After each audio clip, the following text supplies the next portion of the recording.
Yes, guys, I'm Si. Welcome to Cardiff City World. The player ratings from Stoke and Cardiff, plus your Portsmouth preview.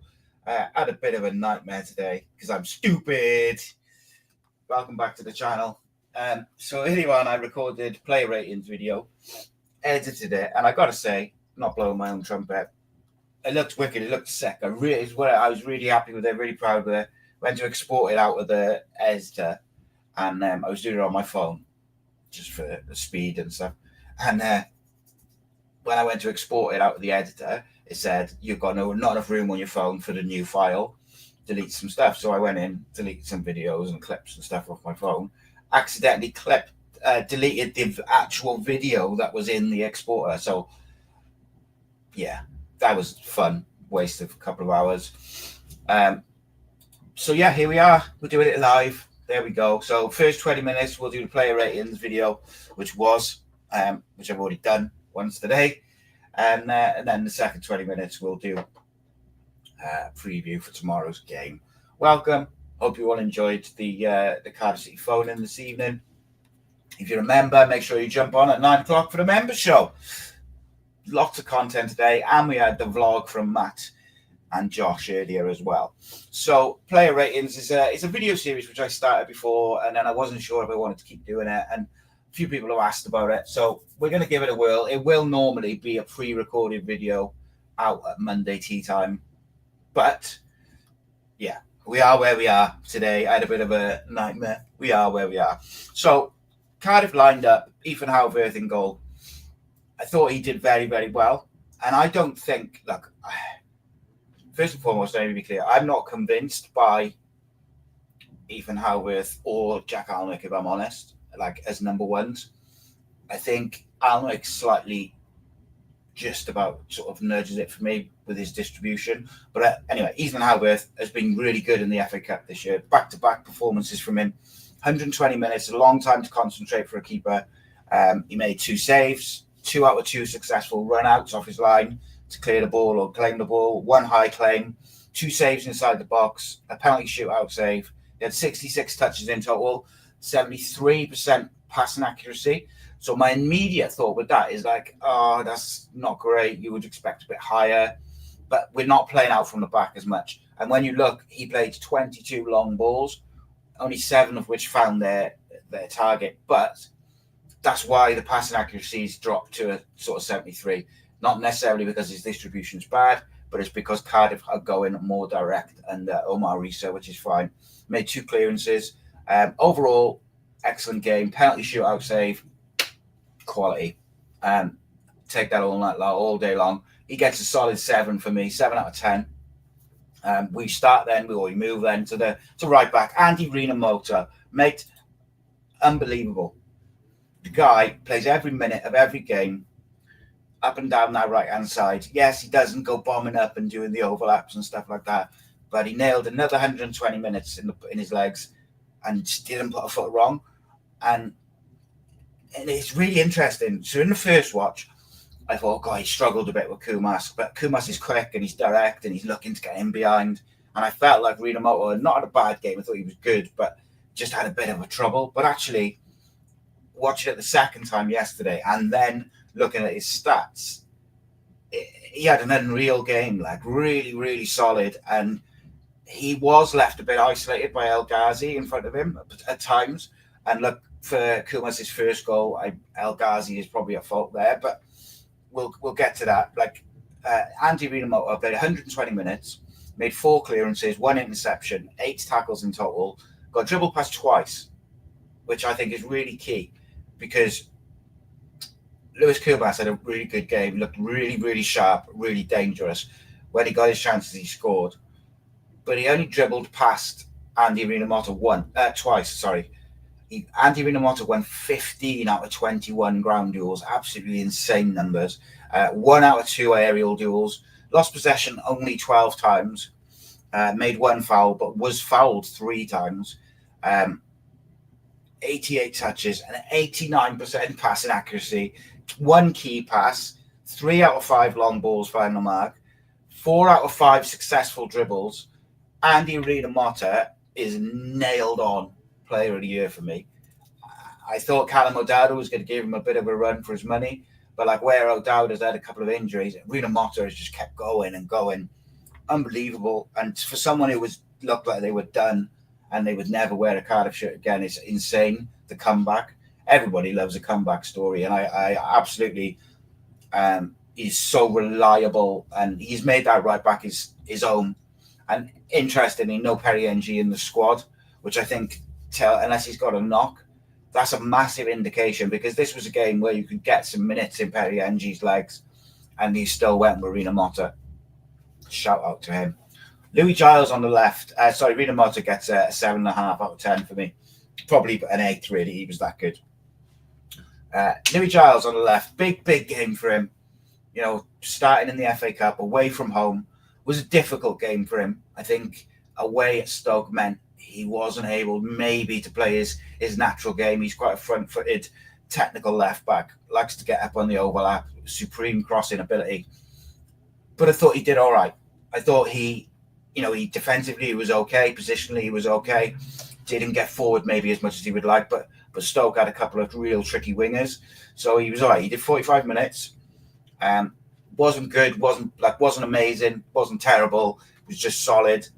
1 clearance, 1 interception, 1 tackle, dribble pass once, 1 out of 4 ground duels, only lost possession 5 times, 92% accurate passes, 27 touches, 1 cross which didn't find a mark. Just a solid sort of FA Cup game for him. I thought he did decent. 6.5 out of 10. As I say, not bad, not good, not amazing, just solid, dependable. A decent start for him without being like, wow. Yeah, good. Nothing wrong with that whatsoever. Now we get to the centre-backs. And this centre-back pairing was really fascinating to me. 2 young guys in Will Fish and Joel Bagan. We'll start with Joel Bagan, right? Joel Bagan has been so consistent this year. For me, in terms of minutes to performance, like ratio, Joel Bagan is right up there in terms of consistency with Rhys Motta. Been excellent all season. Another one who played the full 120.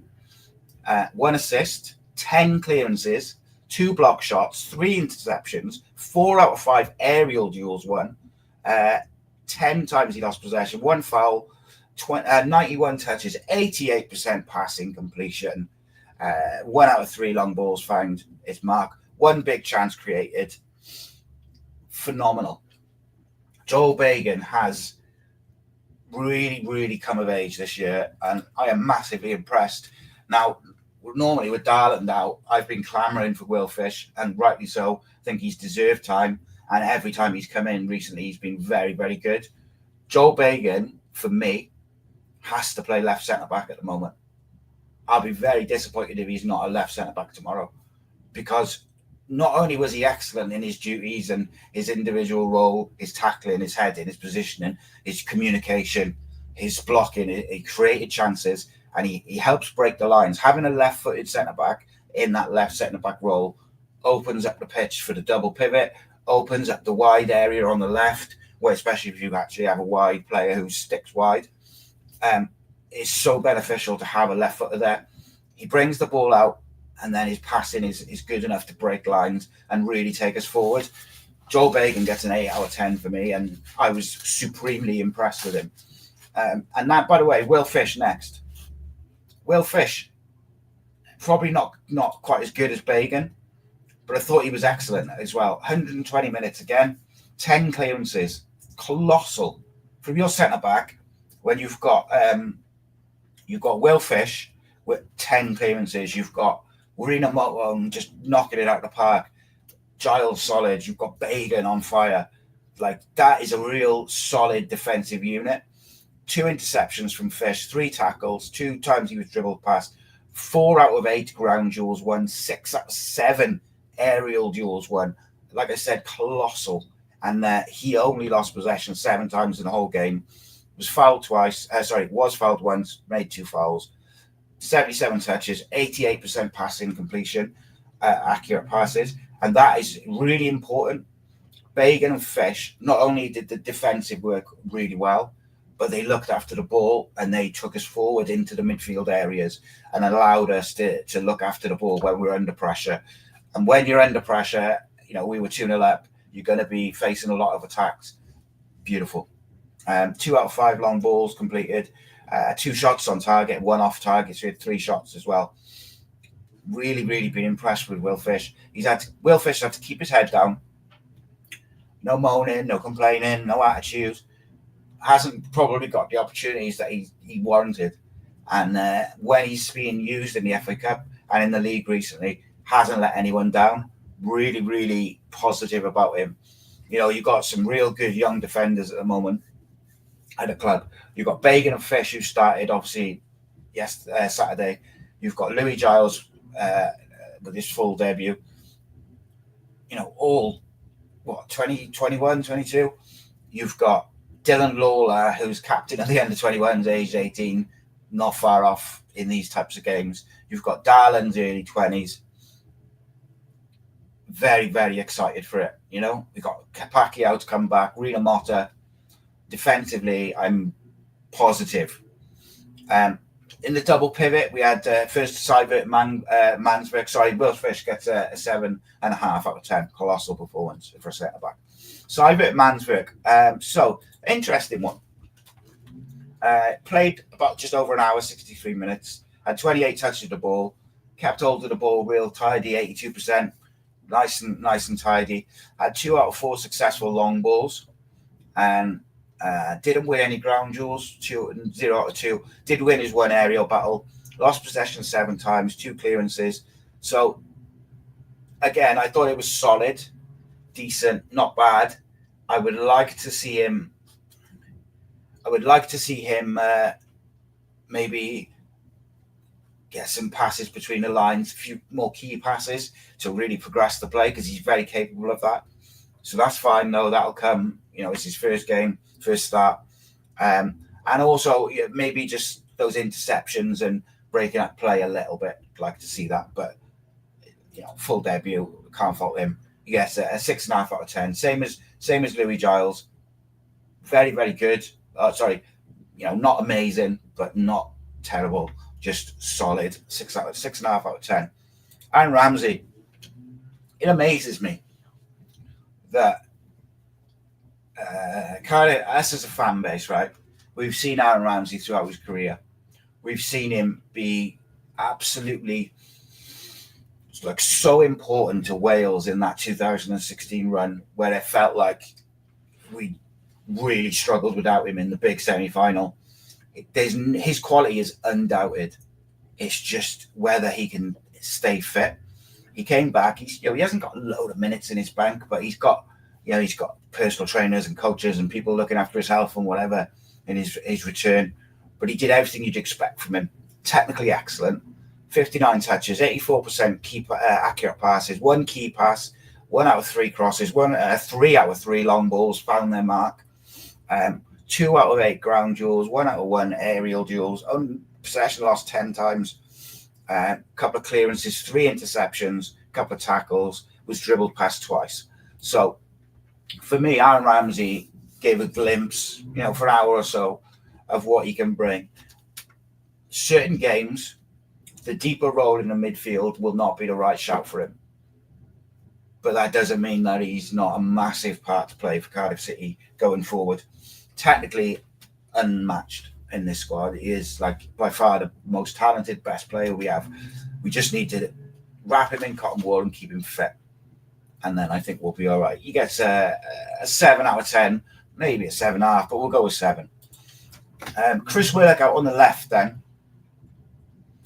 Chris Willock, he's a bit of an enigma to me, I look at him and he's such a talented player. He's got all the tools to be incredible. And that Millwall game, he was poor in the first half, scores a great goal. Second half, he really took the game by the scruff of the neck and tried to make things happen for Cardiff and dictated what we were doing, dictated our offensive play. And then the next game, you'll see, and he doesn't do a lot. And it's frustrating. Sometimes I'd like him to work a bit harder. But he played 120 minutes on Saturday. He had 90% accurate passes. And there's one thing you can say about him. He does look after the ball. he won't just give it away needlessly. He made 2 key passes, 1 out of 4 crosses, 1 shot on target, 2 shots blocked, 1 out of 2 successful dribbles. Obviously scores his penalty shootout goal just about. 2 out of 9 ground duels, possession lost 10 times, 2 fouls, a couple of tackles, got dribbled past a couple of times. So a bit of a mixed bag, statistically speaking. I think I like the way he looks after the ball and doesn't give it away. I would like to see, he made some key passes, he creates chances. And one thing I'll say is, what you'll see now statistically from the wingers is they both, going forward, created chances. They both probed and prodded, and they did look dangerous at points. I don't think it was Chris Willock's best game, but again, he wasn't terrible, wasn't amazing either. He gets like a 6.5, 7 out of 10 for me, but decent. And I think he's got so much to offer. He's got so much talent. He just needs to find that consistency, because then I think he can be a massive player for us. He likes to hold on to the ball and maybe get those crosses across a bit early, because there was one where he crossed it into Salic. It was a beautiful ball, and Salic just slightly mistimed his jump and nearly scored. But like those sort of dangerous balls, that's what I want to see from Willock more. Anwar El Ghazi, another really interesting one.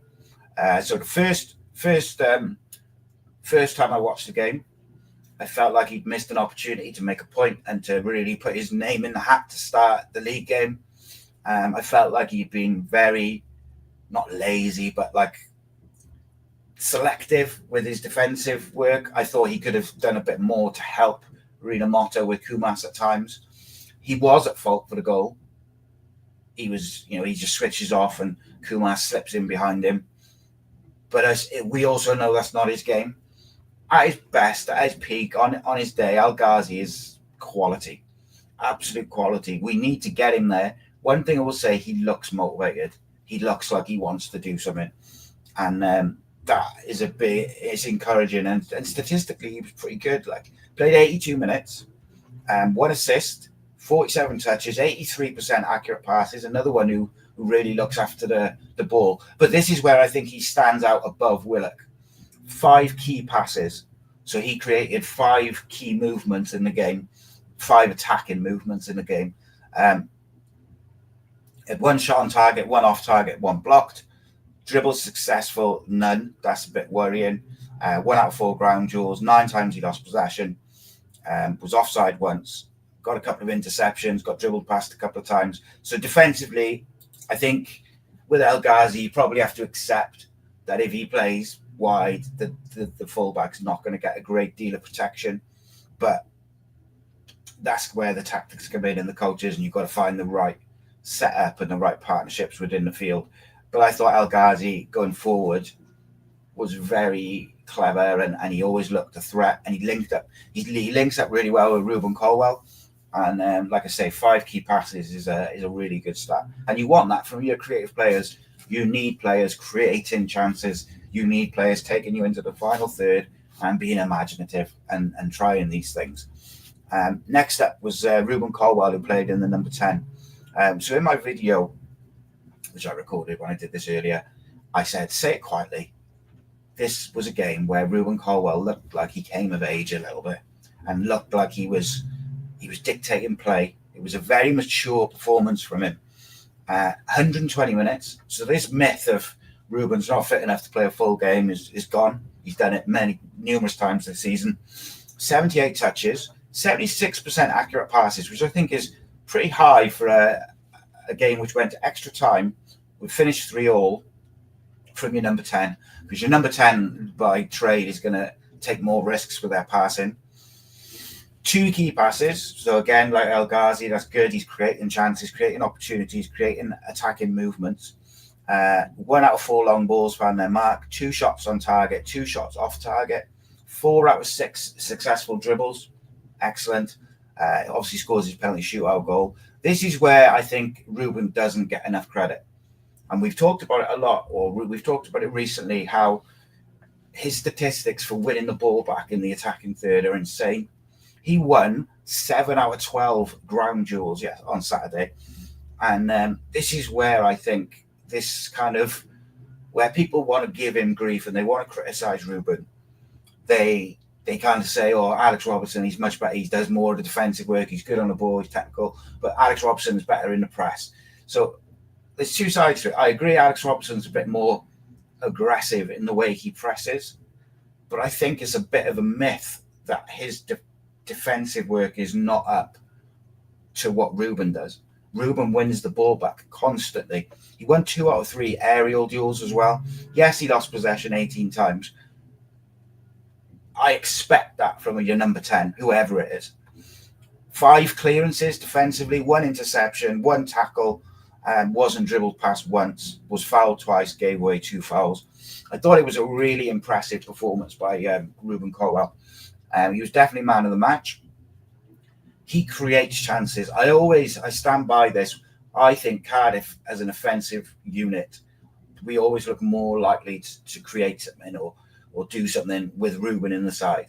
I would like to see him and Alex Robertson playing together, but I'm excited by it because we suddenly have got a lot of options.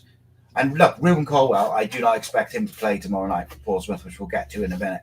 Like, he played 120 minutes Saturday. I just don't think he starts. But he's really unfortunate not to start because of all the players who played, the squad players and the young players, he took his chance. He couldn't have done much more. It wasn't a perfect performance. Sometimes I think he wants that extra touch and he holds it a bit too long. I think the timing of his pass is good, but he wants lots of touches. I like the way him and Salic rotate and play together. As I said, I think he linked up well with El Ghazi. And that's a good sign because previously I felt like Ruben, if Tanner's not in the side, he kind of struggles with it a bit. But, Saturday, El Ghazi one side, Willock the other, been really good. And I mean, you only have to look, Martin's just said in the chat, you've only got to listen to opposition fans and what they say about him.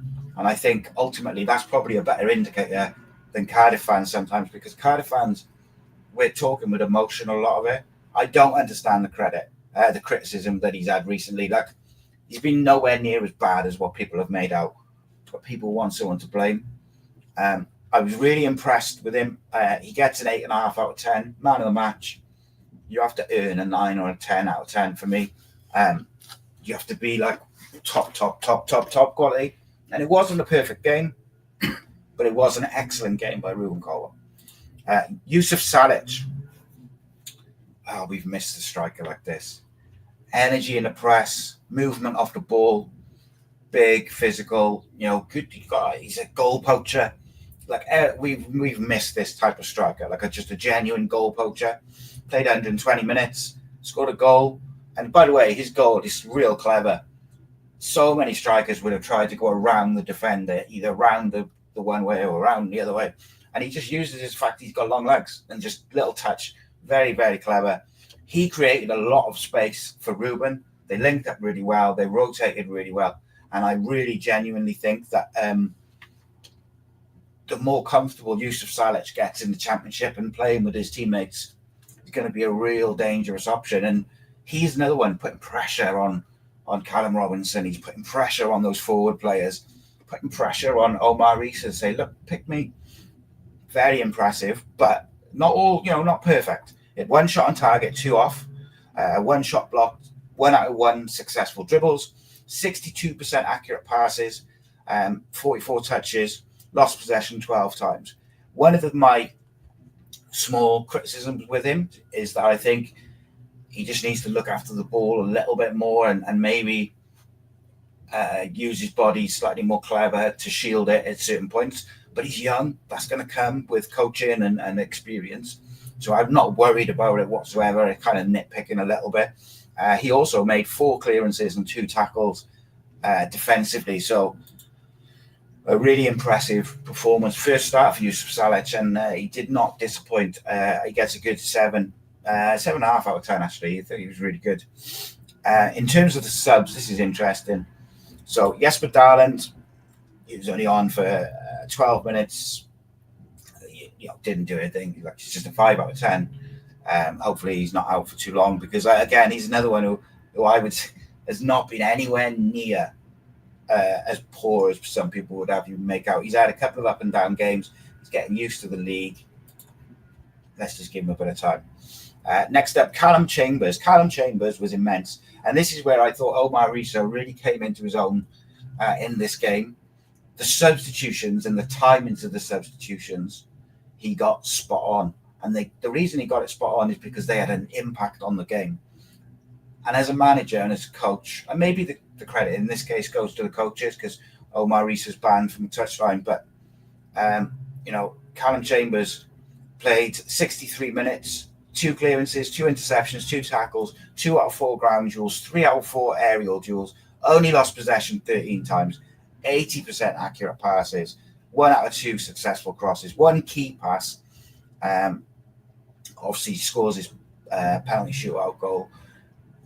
Him and Joe Rawls coming on, and the way they played allowed Ruben, as he tired, to just drift, find little pockets of space, and then get us back in the game. It set us up to succeed. We've talked before about setting people up to fail.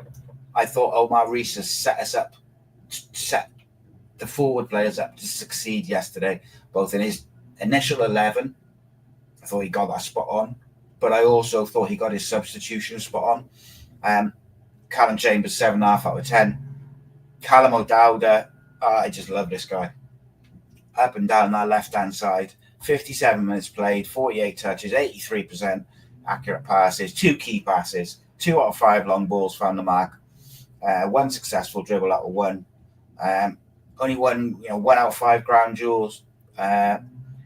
Defensively, he does worry me. Like, I don't want to see Callum O'Dowda at left back. I want to see Callum O'Dowda on the left wing, beating his man, putting crosses in. That's where he excels. But you can't fault his attitude and his mentality to defending. And he'll play left back, and he'll do it with a smile on his face. He loves the club. He plays for the badge. You just got to lay. I thought he was superb. It had a massive impact on the game. And again, another substitute who gets 7.5 out of 10. Very, very good. Next up, Joe Rawls. 57 minutes played, 89% accurate passes, 4 key passes, 3 out of 4 crosses found the mark, 3 out of 5 long balls found the mark, 3 out of 5 ground duels won, only lost possession 7 times, interceptions, tackles, tactical fouls. Real leader, came on the pitch and did what the captain needed to do. And I thought Aaron Ramsey was a real leader on the pitch. He was telling people where to go, etc. when he was on. And then when Joe Rawls came on and he saw that game out, and he made sure that he had an impact on the game. Cardiff got hold of the game in midfield, and it meant that, yes, it was tense and it was difficult to watch at times. And yes, you can criticise, we were 2-0 up, but down to 3-2. But the mentality of some of these players and the decisions that Omar Rhys made from a tactical point of view were excellent. And Joe Rawls gets a 7, maybe even a 7.5 out of 10 as well. Very, very good. Big. O'Dowda, Rawls and Chambers impacted the game off the bench and helped Salic and Colwell to do their thing. And then finally, Will Alves, debut for the club, young, direct, raw, aggressive, skillful, imaginative, creative, everything that we have been crying out for is what he gave us in this cameo. Let's not put a lot of pressure on the boy. It's his first little cameo.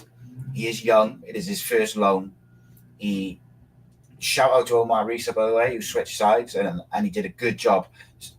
So the fullback had cramp for Stoke, and he moved Will Alves straight over there to get at him. Will Alves didn't give the ball away once. 10 out of 10 passes, accurate pass, 100%. 1 out of 1 successful long balls, 2 out of 3 successful dribbles, 4 out of 6 ground duels. He's little Duracell, aggressive in the tackle, like that. Just superb little cameo. Really like it. Really encouraging. Options off the bench, options for the first 11. Will Alves, nice 7 out of 10. Real good start to his Cardiff career. You know, like again, 38 minutes played, a nice cameo to give us a little glimpse into what he's capable of. And then finally, we're on Omar Rhys, the manager. What do we think of his performance? Well, I can only do it on my personal opinion, of course. I think starting 11 wise, it was pretty much what I wanted. Louis Giles at left back, Bagan and Fish at centre back. I think the only potential difference in what I would have done to what he did was I may have put Alves on the left from the start, but apart from that, that's real nitpicking, you know. I thought he got his starting 11 spot on. Tactically, the way we started, the pressing, the aggressing, the fast passing, that's exactly what we wanted.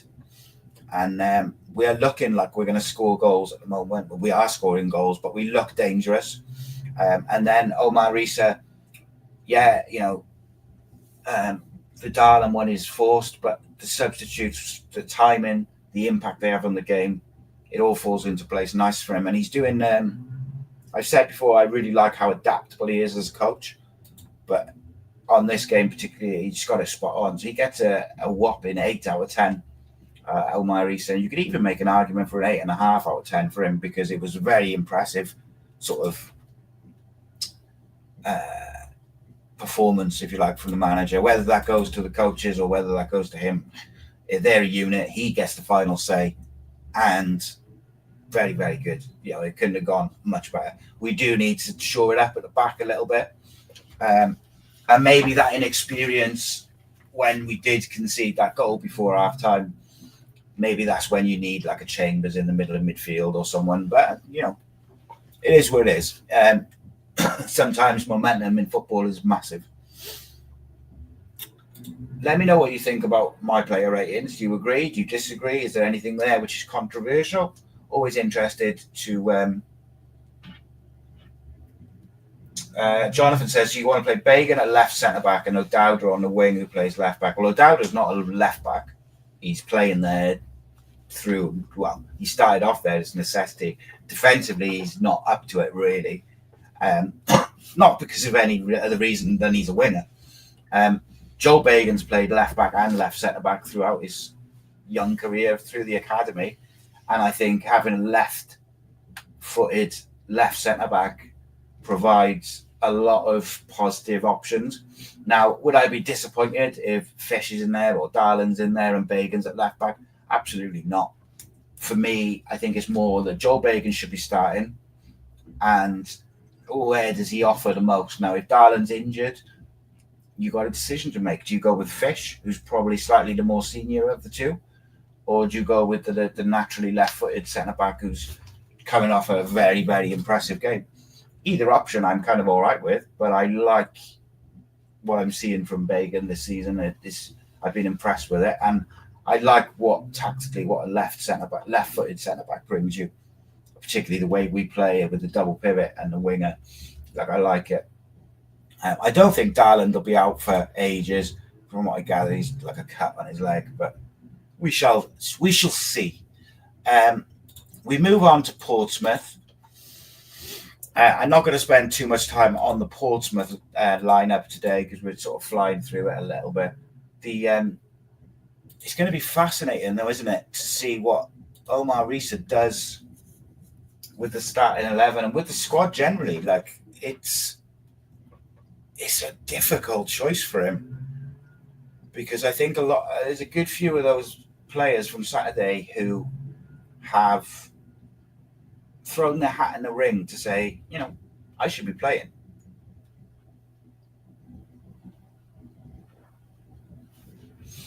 Oh, right, I see what you mean. So Jonathan says that doesn't answer the question, though. If Bagan's left centre-back and O'Dowda's on the wing, who's left-back?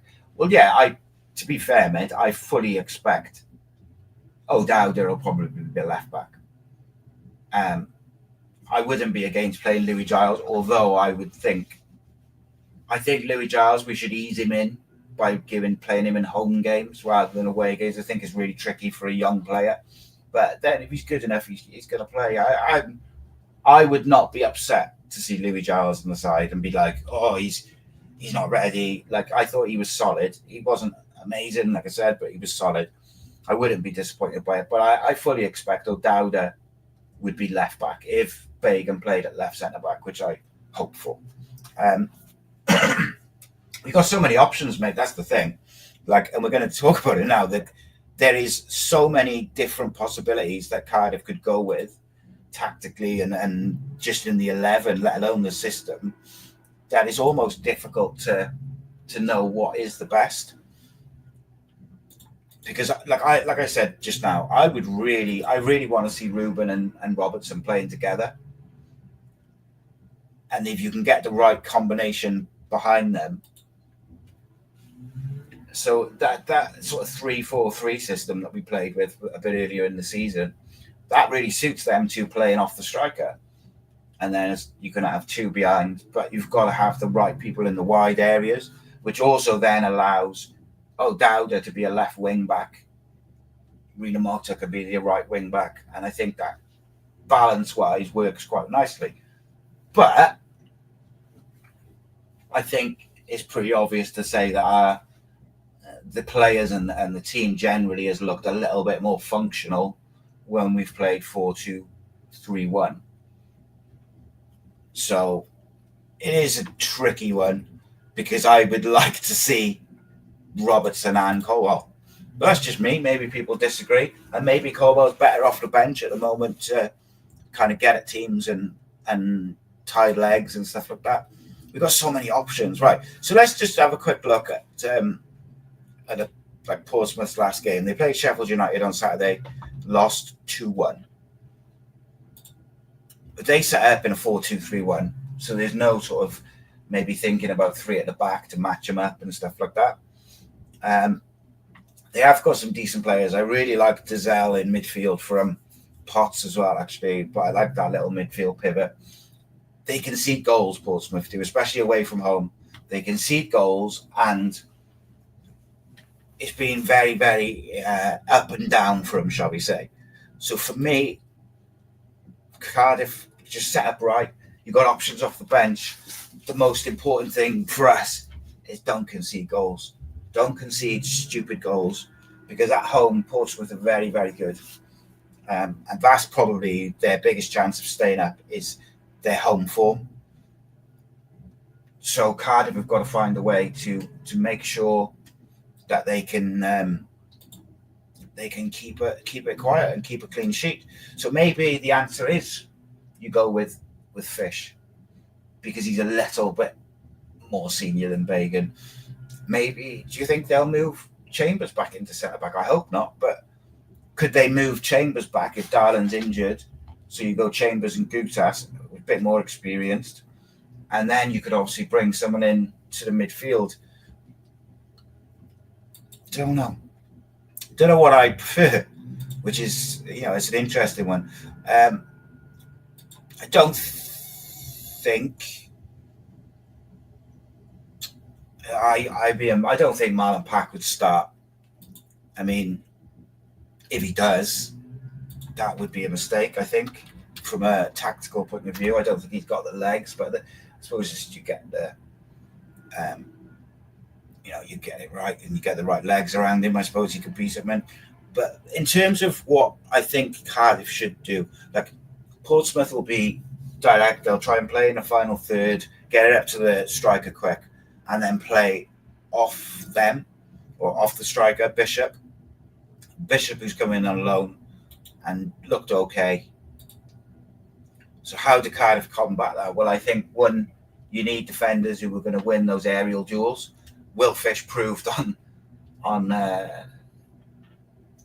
Saturday, that he he's a bit of a colossus. When the ball's being thrown up to him for aerial duels, he can win them all day. So again, when you're looking at it, yes, I like a left footer and that left centre back, and Joe Bagan on the ball opens up the midfield a little bit.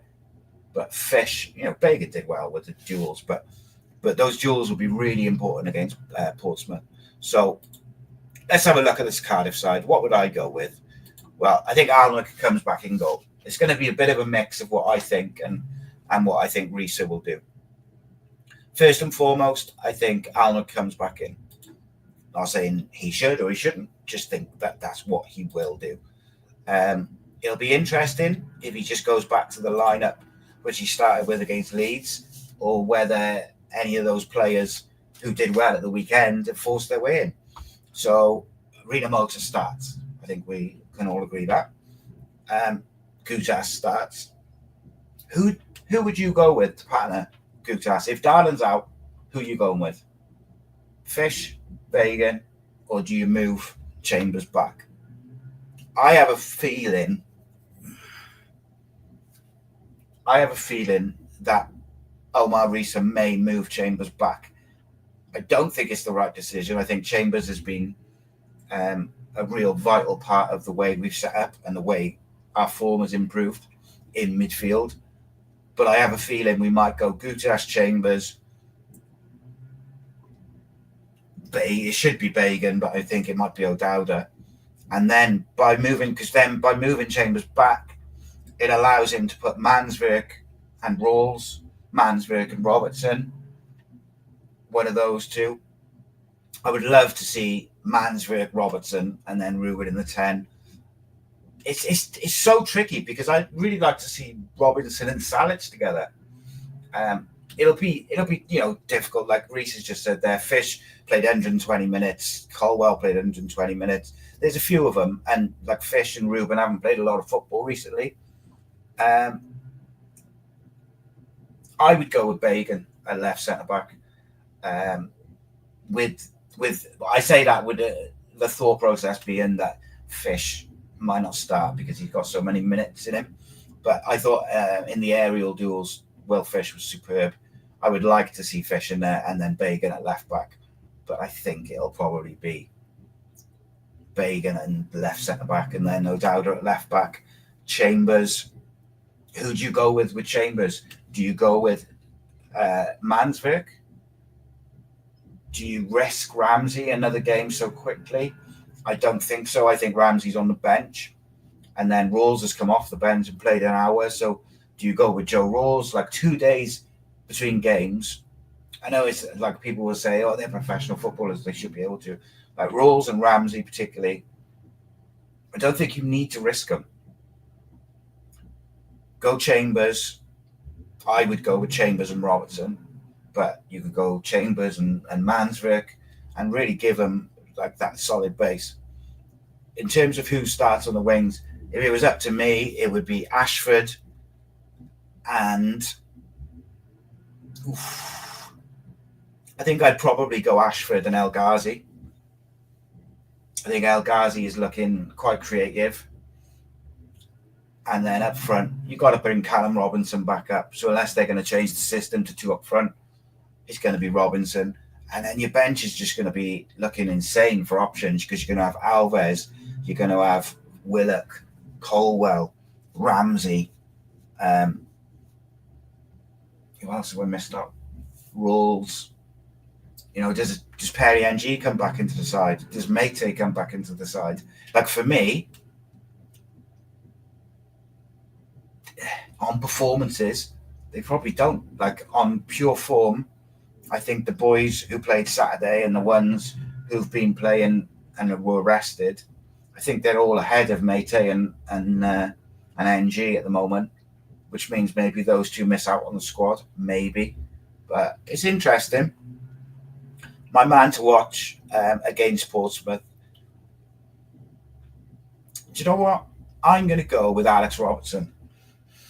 And the reason I say that is we have competition in the squad at the moment. Ashford will start on the one side, definitely. But the reason I go with Robertson is we've got competition in the side at the moment.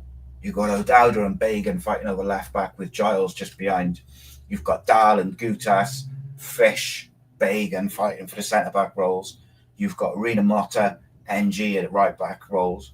And then you've got Chambers, you've got Manswerk, Rawls, Ramsey, Robertson, all fighting for 2 midfield spots. And then you've got like Robertson, Robinson, Colwell, El Ghazi, all these different people who can play in the 10. Will Alves, I haven't even mentioned him yet. There's so many options.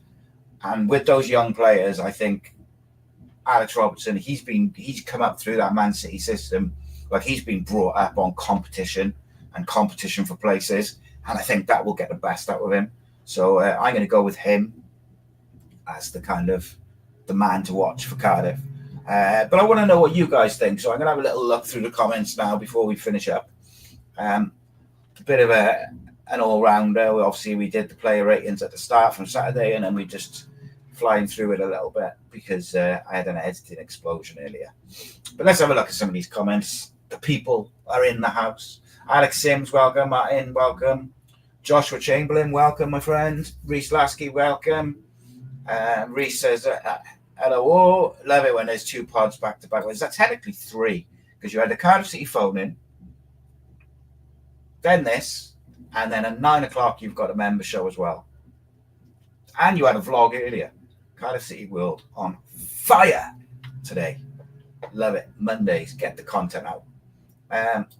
Rhys says, I thought Halverd had a good game, to be honest. Maybe harsh, but do you think he could have done better with their second goal? He didn't seem to anticipate it at all. Maybe a little bit harsh. I think I understand what you're saying, but I think his vision was blocked by the bodies in front of him. I actually thought Aaron Ramsey should have done a lot better for that. He got sold to dummy, didn't he, off the throw in? And I think the defenders have got to get across quicker. So I think, could you say Halverd's got to do a bit better? Probably. But you could also say the defenders have got to do better. Ramsey's got to do better. Like, it shouldn't have got to that before he was probably not at it. They all seemed to almost stop, didn't they? Alex says, I reckon we could play Villa.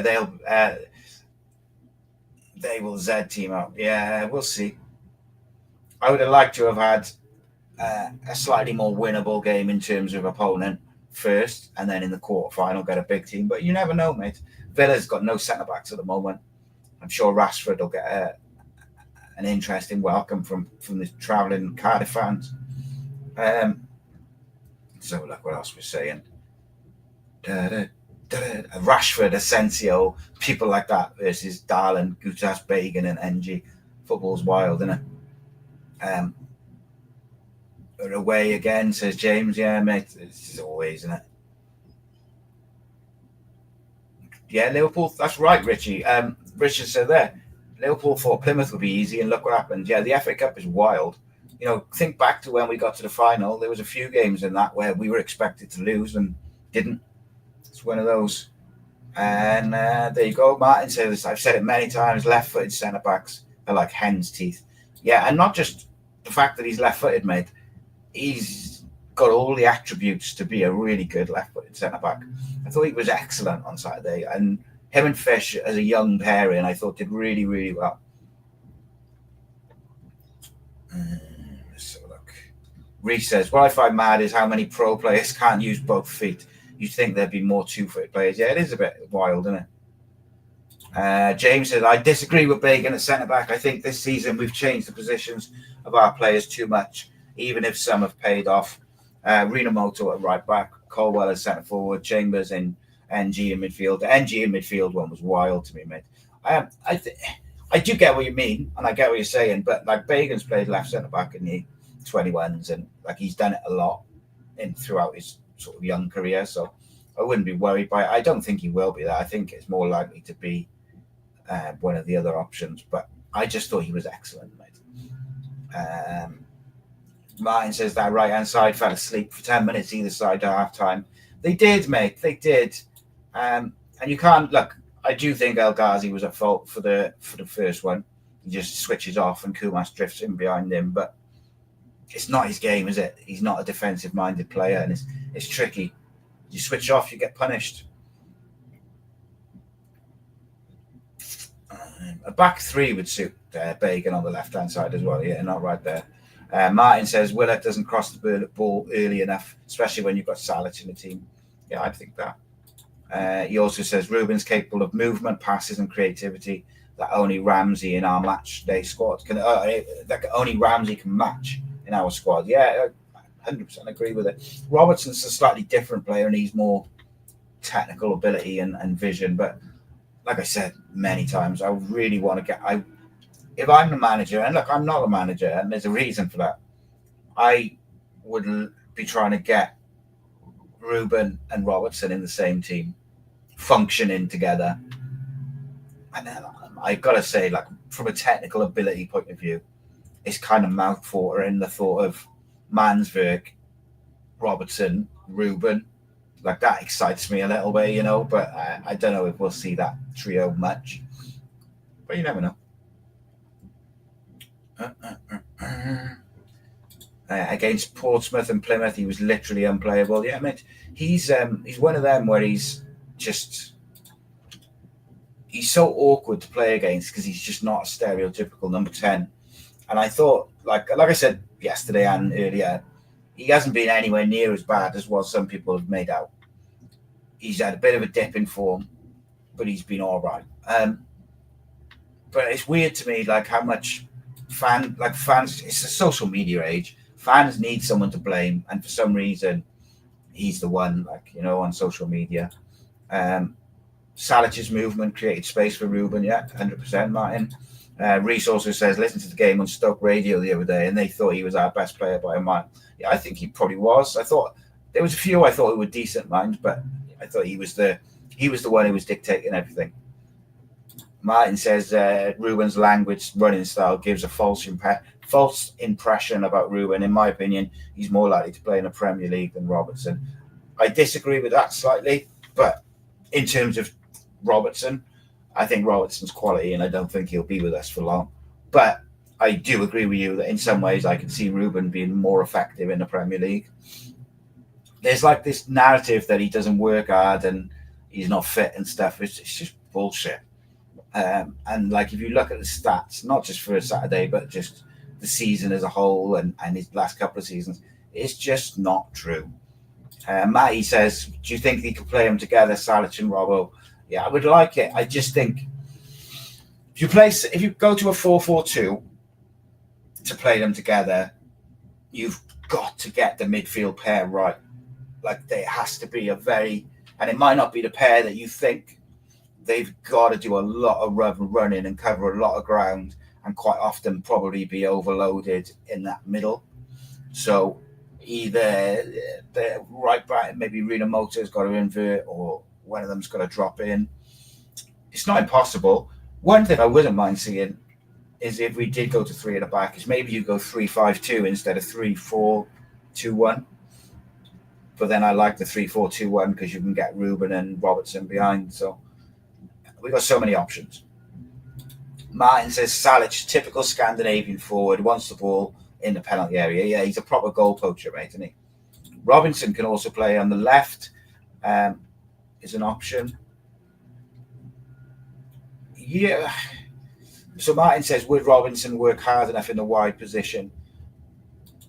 On this season's evidence, you'd say yeah, but it's different, isn't it? Like, it's just different. Rhys says, I don't think these days 4-4-2 works. You just lose the midfield battle. So if they are to play together, Robinson can't play striker. Maybe you could have Robinson like a 4-4-1-1, and Robinson just drop a little bit deeper. He's worked as a 10 before. I think he's better as a 9, though. I think he's better as he's on the last man making runs in behind, in my opinion. I got to wrap this up because the member show starts now. Got very carried away. Thank you so much to everyone who's got involved in the comments. Apologies for like the frenetic pace of the show. I had to do 2 podcasts in one due to my deleting a video, which I didn't want to delete as usual. We still got Turnbull to come back as well, by the way. I appreciate you all. If you can, become a member and join the boys now at 9 o'clock for the member show. We've got lots and lots of stuff coming. Tomorrow night, straight after the game, me and Matty Angel will be live for your post-match reaction show. The last time we done a late one after the midweek game was wicked. There was like 400 people in the chat and it was bouncing. Join us, become a member, support the channel. Allows us to do 7 days a week of content for you guys, or in today's case, 4 pieces of content in one day. We'll be back every single day. And also, if you haven't got your tickets for the Loovens City Legends event, please get them. Details in the description below on YouTube, all over my socials. Be great to see you and put faces to names and say hello and all that good stuff. Until tomorrow, in a bit, my friend.